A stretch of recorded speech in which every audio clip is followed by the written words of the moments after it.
papuntang ECU ito. Ilang oras na tayo nag-troubleshoot. So eto, titingnan natin, papuntang ECU yan.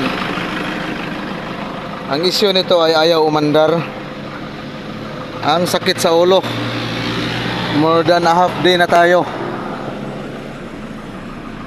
Yan.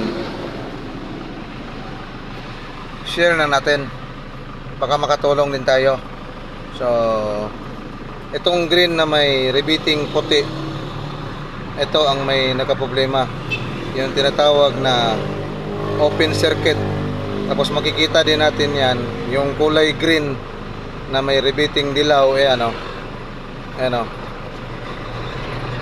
ECB din yan.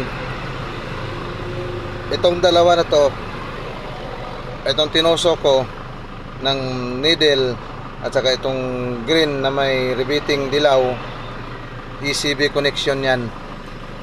Ngayon pa umandar. God bless. Ito ay sharing knowledge, baka makatulong naman tayo sa mga hindi pa nakatumbok ng trouble. Ayan, umandar na ngayon yung unit. Pakita natin, wala rin siyang check engine.